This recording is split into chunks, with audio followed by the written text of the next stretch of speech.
Roger, give me that gun run. Right along that back, baby.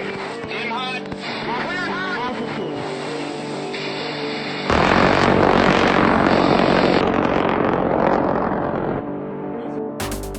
Ladies, gents, how's it going? My name is Gary Proud. Random Gary on this channel. I am a British Gallantry recipient. I received Britain's second highest award for gallantry, the Conspicuous Gallantry Cross, back in 2010. And now I react to military videos here on YouTube. Today I'm going to look at something that happened a couple of months ago, but I think it's really, really important. I've got some context here. This is the Royal Marines versus the US Marine Corps. Whenever the Royal Marines humiliated the US Marines and made them surrender on a number of occasions. We are almost at 5,000 subscribers. I would love to hit 5,000. I think we're only about 90 away, so thank you for all of the support. Let's get going. Let's get straight into the video. This is 40 Commandos promotional video. We are not conventional in this exercise. We're on the fringes. We're in the grey space. We're acting as commando forces. Critical piece of information there. We are not conventional forces. We are acting as commando forces. That brings a certain layer of capability that conventional forces will really, really struggle against.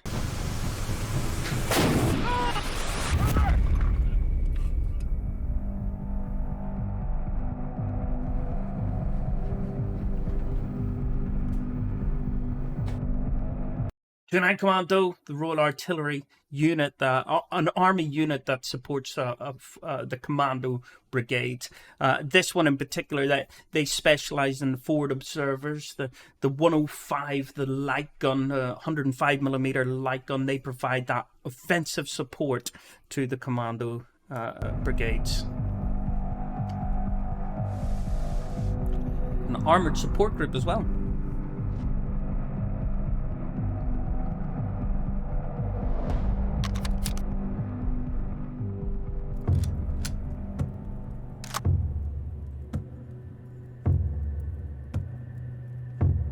So 40 Commando Battle Group, we're here out in the Mojave Desert in California. We have got two Vikings.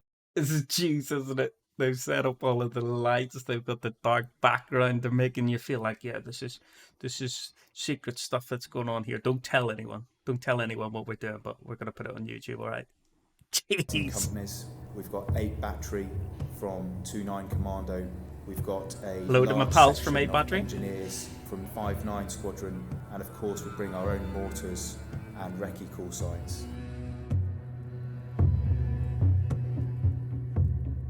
Armoured Support Group, the Royal Marines, are the 3 Commando Brigades protected mobility specialists using the Viking platform. So, Cool story. My first ever live control with an Apache in Afghanistan was to deny one of these vehicles. Sadly, one had been hit by a mine. Thankfully, everybody inside it was okay. But for those of you who know, Bez turned around to me and Bez was like, "Yeah, get control in on that, Gary." So I denied it. The recommendation for battle group was to hit it with some 30 Mike, and I was like, look, the Bez was the specialist. I was like, I don't think 30 is going to do much to it, is it? And he was like, no. Well, they did anyway, so we hit it with 30. It punched a few holes, that was it. We were then told, yeah, put a Hellfire into it, hit it with a Hellfire. And yeah, it didn't really do much either, if I'm honest. So we were end up with this flipping Viking platform on the ground, completely denied, everything shot to shit in it. Absolutely no use. But yeah, the Apache didn't exactly destroy it. I think what they were thinking back in battle group was the Apache would hit it, the thing would be destroyed completely and gone. Now, so yeah, my first live control with AH was on a friendly vehicle with no friendlies in it. ASG at the moment is operating in 29 Palms out of Camp Wilson, and we're in the mock-up village. So the Viking can be used as a form of protected mobility, taking trees. That mock-up village, that is just incredible. Is this a response of Fallujah or something? Is this what you guys did in order to create that capability? Because Fallujah was some incredible lessons learned there. The guys who were on the ground absolutely smashed it out of the ballpark, but actually if there was better training, if there was better awareness, they probably would have been able to do it even better. But yeah, I wonder if this is a response to that. So the Viking can be used as a form of protected mobility, taking troops in and out of hot areas. So we can take it all the way to the front. We can be used as a mounted fire support position. We can be used as a casevac capability, not only the ambulance but also the troop carrying variants. A troop in armoured support group is just expected to operate exact same as a troop within a fighting company. We've got that same skill sets. The lads have been to the fighting companies, so they're all over there, dismounted role. For the modern commando, we know that they can pick up technology very quickly. That we can rely on that hardened person to be able to work further behind enemy lines than we have done for some time. Don't want to talk too much about it, but that integration of this technology in with the modern soldier is unreal. I believe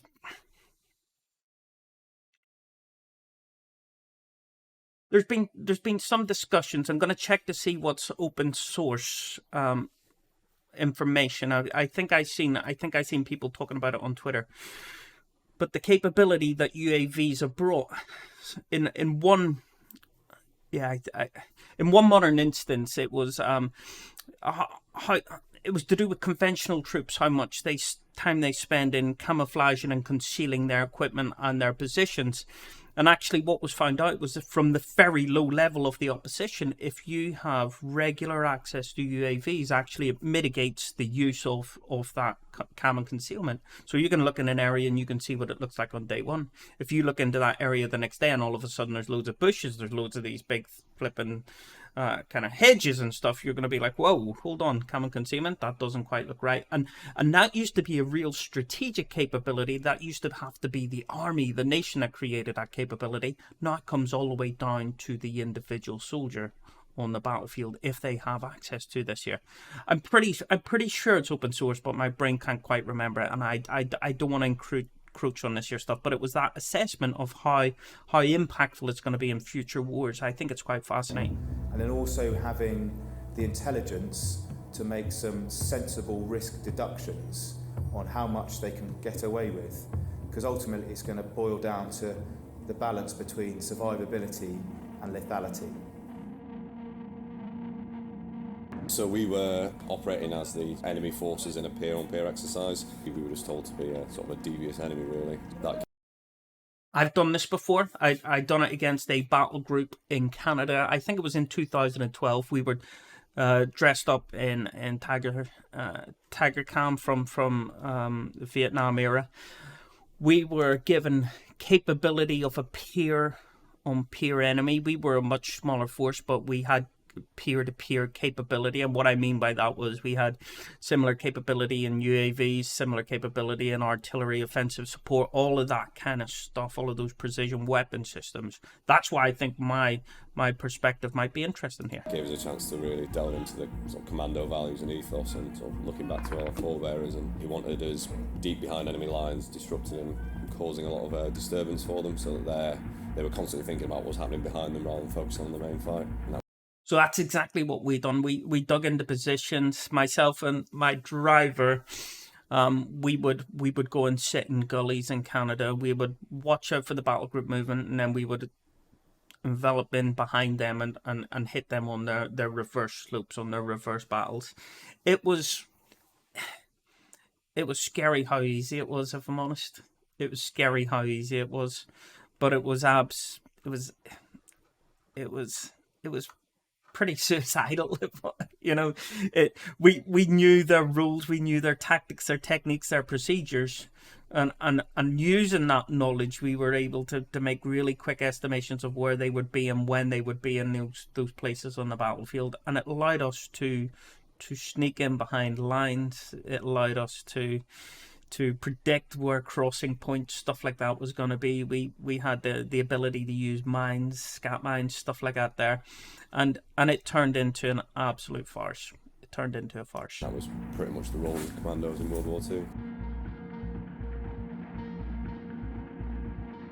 We were right down to the southwest, working in really small disaggregated teams. So we had an OP screen out, where we just stayed in those OPs for 3 days, anything up to sort of 7 to 9k away from the enemy.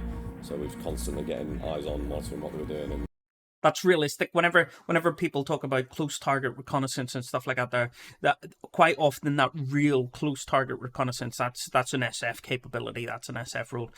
With observation posts and stuff like that, there quite often you are talking significant distances. The longer the distance, the better for you. The longer the distance, the better for you, because if you're reporting on enemy movement and dispositions, you're letting go of a signature every time you press that radio to report it in. So you're giving out a signature, people can direction find you according to that their signal. So the further you are away, the better. It's only really SF call signs that get really involved in that really up close reconnaissance. They had absolutely no idea we were there. It's moving more into sort of specialised reconnaissance rather than just the sort of normal stuff that we do. So being at reach, away from your resupply, away from your sort of chain of command, puts a lot of focus on the younger lads to kind of step up.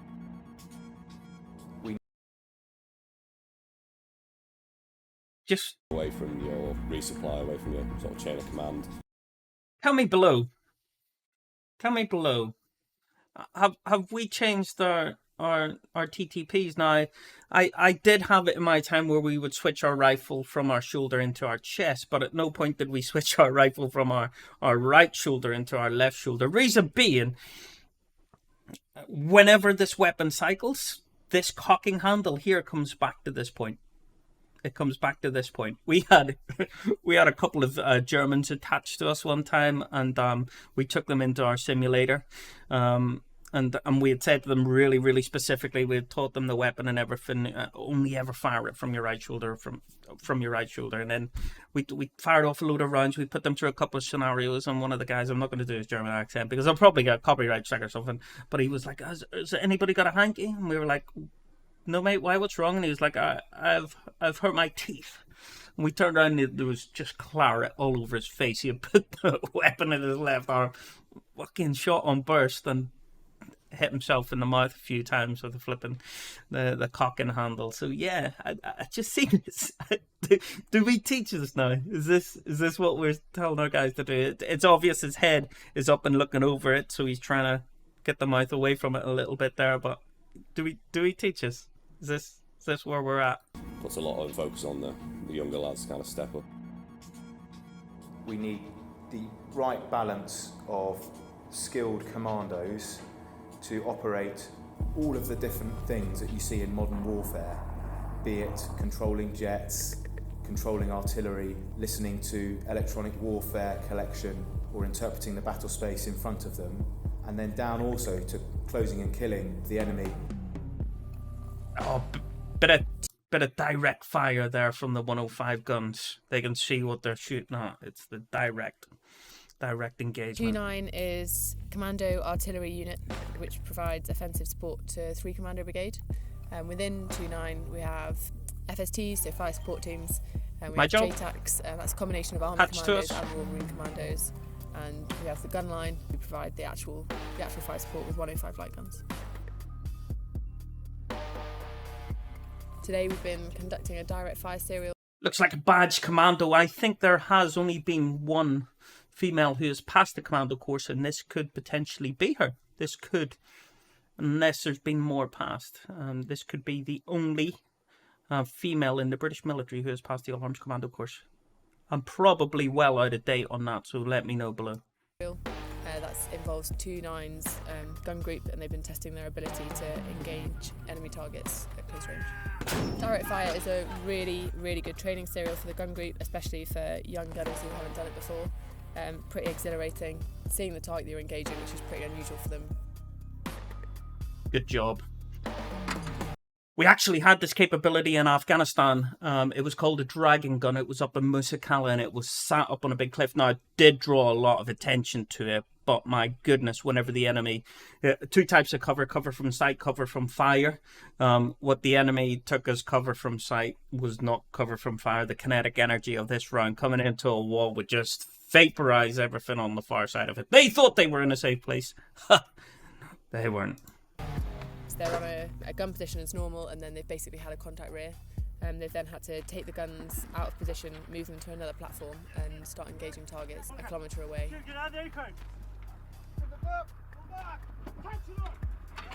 So everyone at 2-9 is commando trained. They've been through the All Arms Commando course, and that qualifies them to work as part of 3 Commando Brigade. Everyone's got their own SQ. First and foremost, everyone is a commando trained soldier.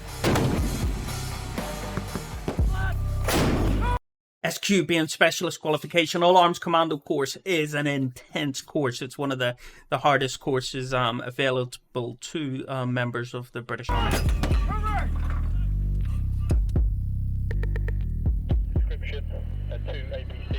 JTACing is coordinating safe fires on the ground with the ground commander's intent.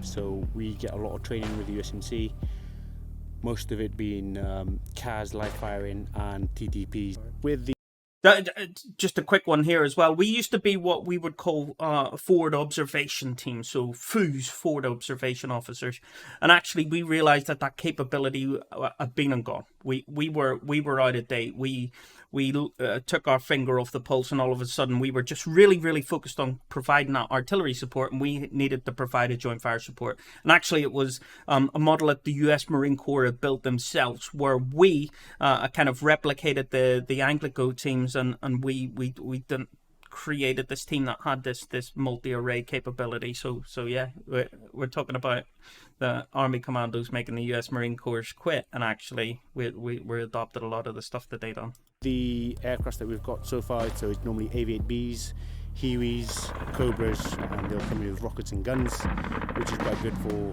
armoured vehicles or troops in open, so it's quite good to mop up stuff that you haven't done with your CAS asset. I also had support from the Canadians, the Griffins, firing 50 cal, and 7.62 from the dual gunnery side of life. We've also had A10s and F-35 Alphas on the 6.0s. Nice. 35s. I've actually no idea how the 35s, how they kind of how effective they are at the old CAS support. So drop it in the comment section if you have any experience, and you can talk about it in public. How are the 35s doing? So 2-4 Commando provide engineering support to 3 Commando Brigade. We do a lot of manual method of entry, explosive method of entry to allow the Marines access into buildings. 2-4 Commando have been training with the USMC here in 29 Palms, sharing our knowledge and integrating forces.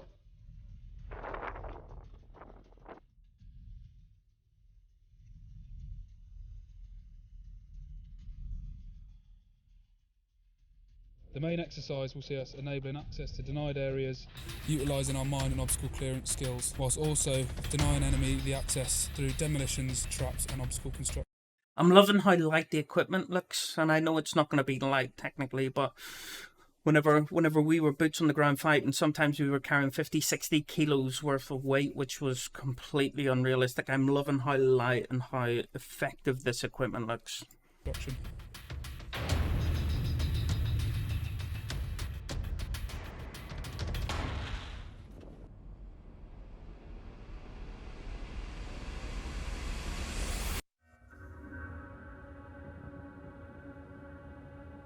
Mortars have their clothes on. Wait, that's a bit weird. They're renowned for being always naked and always really inappropriate mortars, irrespective of the unit. Mortar live firing, a concentration. So we're doing 3-day serials and 2-night serials. But as the week goes on, it'll get a little bit more complicated, a little bit more challenging, and then after this live firing concentration that we do on our own here, we're then going to come together with the rest of the unit for part of the LFTT.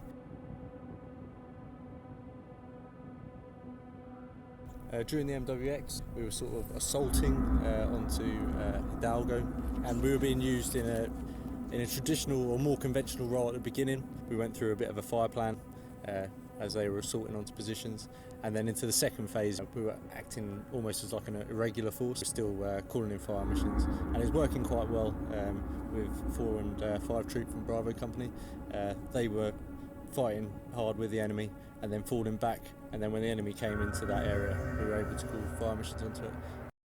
So it's a classic kind of counterinsurgency one, where you push into a obvious firing point, you engage the enemy who are the conventional forces.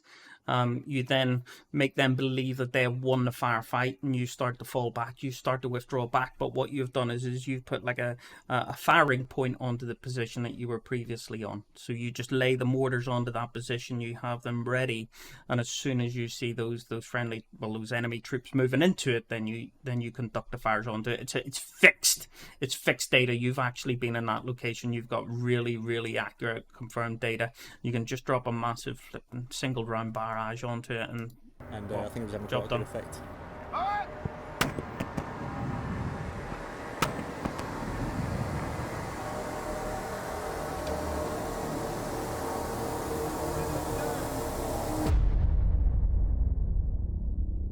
So we've been using remotely piloted aerial systems so that we can throw a camera up at night, and we can then assess where the enemy is and then understand how much risk we can take to get close to him. What's different with the Ghost is that, you know, it comes with that kind of tactical edge to it. It's built for soldiering purposes, it's built for finding people. It's always searching, it's constantly looking. This isn't just a drone with a camera, it's AI at the end of the day. We're going to see how it fits into our orbit, we're going to see how it helps the guys out on the ground. New bit of kit on me, and again, I don't think that even serving soldiers will be able to remain in date for long with the way that the technological world is moving at the minute. It's just insane. We've noticed already it's proven to be a really good asset. You need to be quite innovative and willing to kind of push forward. We're testing the water with everything we're doing, and bridge the gap in between analog soldiering and digital soldiering.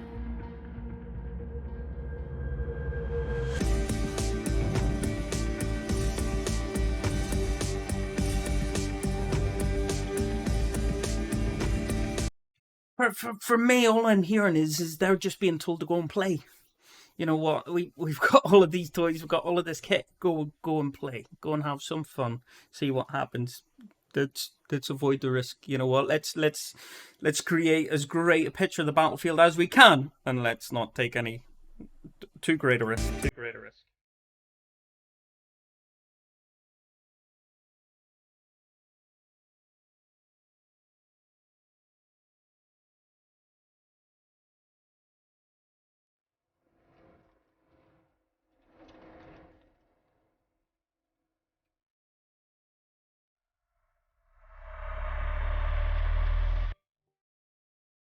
So I don't think we've got much meat on the bone from actually what happened, from how the US Marines were forced to surrender. Really clean, really concise. Whenever I'd done this here in Canada, back I think it was 2012, a very small force, formidable, very experienced. We went up against, I'm not even going to say which battle group we were against. It was a peer on peer fight. We were told we did not have to use our doctrine. We could use any doctrine that we wished. We could mimic any enemy force that we wanted. And the ability of a small force with zero kind of constraints, but with all of that capability to be able to piss all over a conventional warfighting force, it's so easy. It's not even fair. It is an absolute, it's like shooting fish in a barrel. Should we look into it that much? No, not at all. One thing I will say is if the US Marines dominated the Royal Marines at this exercise, I would be worried. I'd be worried if we thought that our tactics, our techniques, our procedures were that fantastic that we did not have anything to learn. I would be seriously concerned. The whole purpose of these exercises, and the US Marines would have known about this from day one, is they want to be up against a formidable fighting force that's going to test, that's going to push, that's going to expose every weakness that's within their TTPs, their tactics, their techniques, their procedures, and use those as learnings to see if they can switch, if they want to switch, do they need to switch to a more safe, a more appropriate kind of method of working. Ladies, gents, hope you've enjoyed the video today. It didn't quite have the after action review, but I don't think that's going to be on open source. I love to watch these here as I react to them, so that's the whole purpose of it. Please hit that subscribe, please hit that like button if you haven't already, and I hope to see you again very soon. Help me get to 5,000. All the best now. Goodbye.